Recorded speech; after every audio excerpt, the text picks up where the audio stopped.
Good morning, Talon. This is Mr. Cornelio coming live to you from Trinity Lutheran School.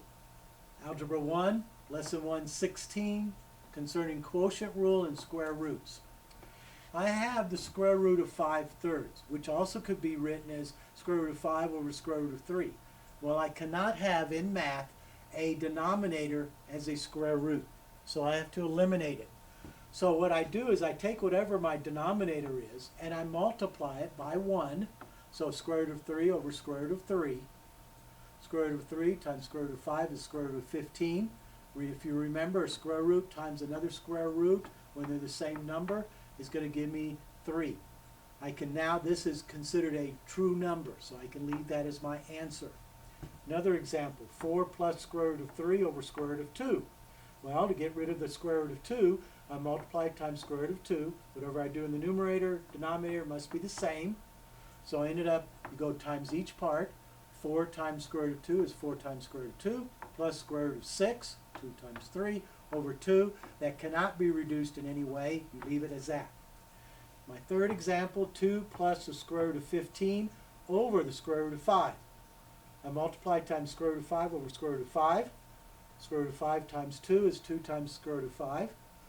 Square root of 5 times square root of 15 is 75 square root, which can be reduced over 5.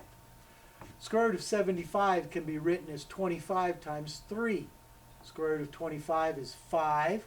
I'm left with 3 in here, so my reduced answer is 2 times square root of 5 plus 5 times square root of 3 over 5. There's my answer. This is lesson 116. I'm going to take a short break, start up, and show you 117. Welcome back. Lesson 117, direct and inverse variation squared.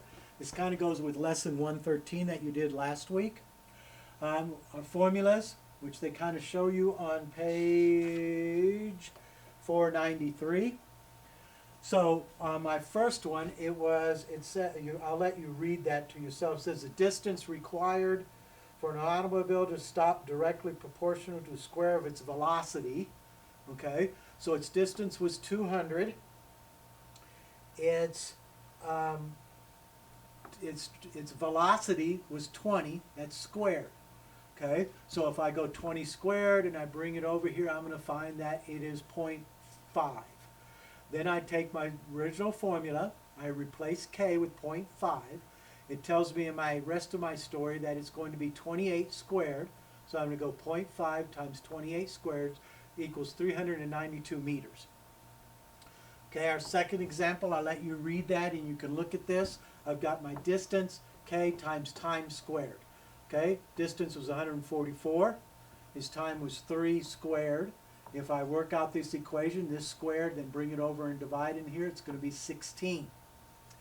I have my equation, d or k is 16, time squared, they give me is 10, so I got 16 times time squared is 1,600 feet. The last one is inverse, so it's set up as a fraction here. Tells me I've got 10,000. Says it's 5,000 here, squared. They write this because it's such a large number, you're going to write it in this form here. It's going to be 25 times 10 to the 10th for k. So once again, I come back here, I plug in my information. It's 25 times 10 to the 10th power. It's 50,000 squared. So I'm going to change this so I can do this a lot easier. It's 25 times 10 to the 10th. Over 25 times 10 to the 8th. 25 into 25 is 1. When I bring this up, remember we subtract our exponent. It's going to be 1 times 10 to the 2nd, which is 100. Okay, so that's going through your lesson there. I really think once you've got the equations down, these are not that difficult. If you have any questions, you can always give me a call. Okay, I'm going to do your last lesson for this week in just a moment. Okay, Talon, this is your last lesson for this week. Lesson 118, completing the square. It looks confusing, but it really is not if you just take it by the steps and go through the book, especially when you get to the last example, which I don't have up here. Okay, so I have this equation x squared plus 6 equals negative 10x. I need to rewrite this so it equals 0. So I bring over the 10x. So I have x squared plus 10x plus 6 equals 0. Okay, now I'm going to move the 6 over here. X squared plus 10x equals 6. Well, the coefficient of x here is 10.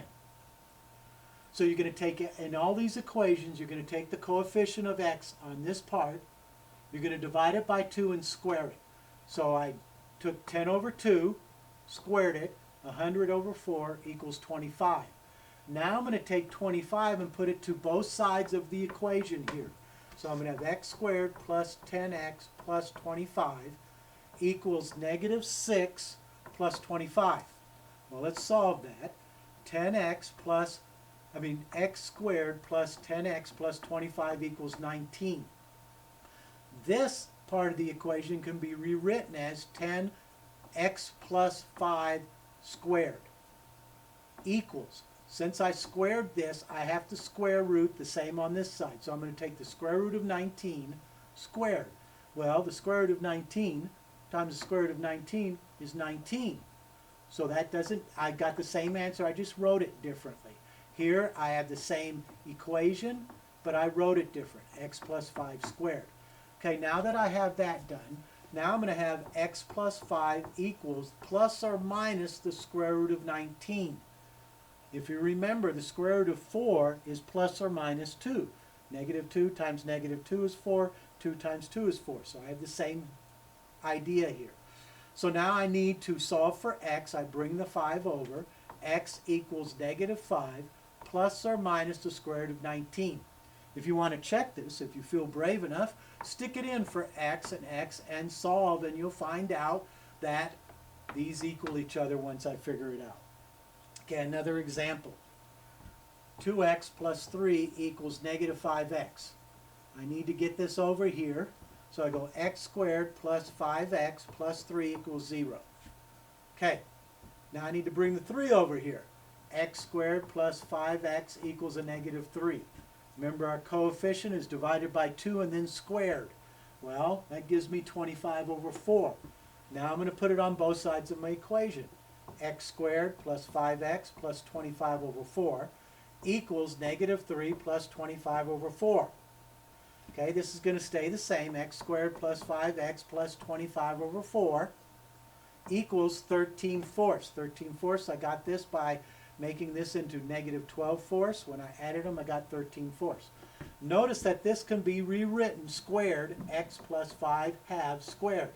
Well, if I square this side, I have to do the same to this side.